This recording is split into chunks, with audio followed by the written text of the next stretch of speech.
Nimbo seleta stage kanya nyale kama everything like so expensive ndalbo kama ninadaming kilin beya lo musubale kana nying highway mo buka mutuno jantal tale kata darangaya. The most talked about, most anticipated, most electrifying episode of Powerful on the Beats, where we dive deep in the beats and minds of today's hottest artists in the Gambia and beyond.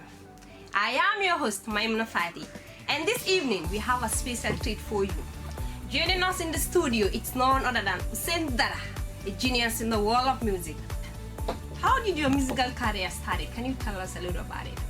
Well, actually, my musical career started back in 2016, and before that, you know, it was just me sitting not doing much. Like, I was just figuring out like what to do next, and then one of my boys just told me that like, since you got this music thing in you, why not you just shoot for it?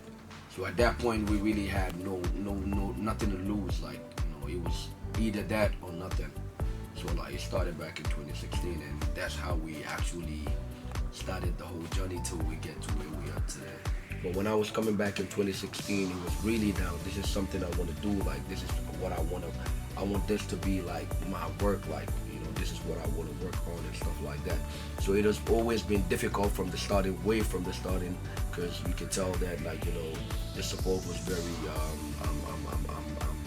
it was too, like, the support wasn't there like that from the family side, because, like, you know, you have to look at the religious side of it as well.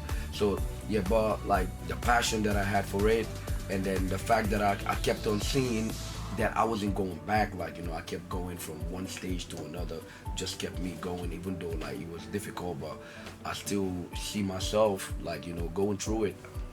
Interesting. Coming to the beef you actually had with Attack back then when you and Chanto were rolling, we will have I remember a beef called song Dosi Dara. Like, I could not remember having a problem with anybody with that name, but I know him though before that, because we used to go to the same school.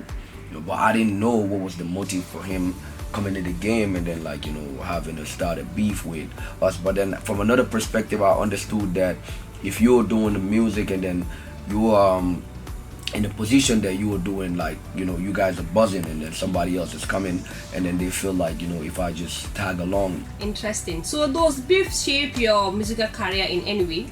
Well, actually, I'm not a beefing type of artist, like, so that's not something that I always look out for, because I believe that, like, the talent, people need to see that, like, you do your stuff, like, let them believe that, like, what you have is what you're giving. Like, it's not like you trying to rely on beef somebody else for you to actually be out there. So that's not something that I always look to. All the beefs that I've always been to, it's not started by me. So you look at it as a point that if I have to be in a beef, it has to be that somebody's actually asking for it. And when they ask for it, you know, like me as an MC, as a rapper, I cannot back down from it. So I need to show you, unless you're not worth my time, like.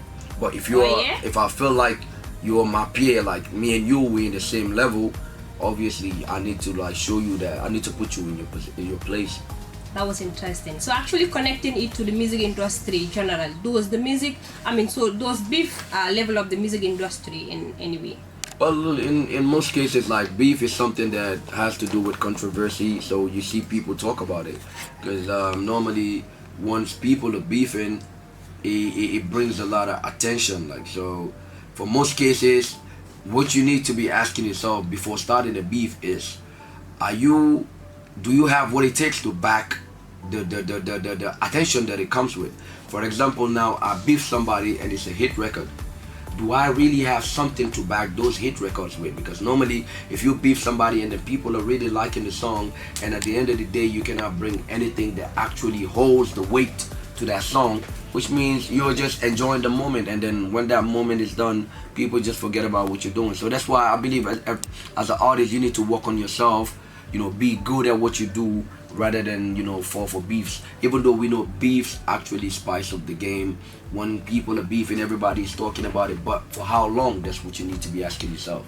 So Dada, we have seen international artists, looking at foreign artists, can you actually compare it in Gambia and tell us what is missing? What do you think the artist needs to adjust to be on that level with the international artists? Well, number one, we need an industry, which we don't have. number one. Number two, we need promoters, because like this, the artists cannot make it work themselves.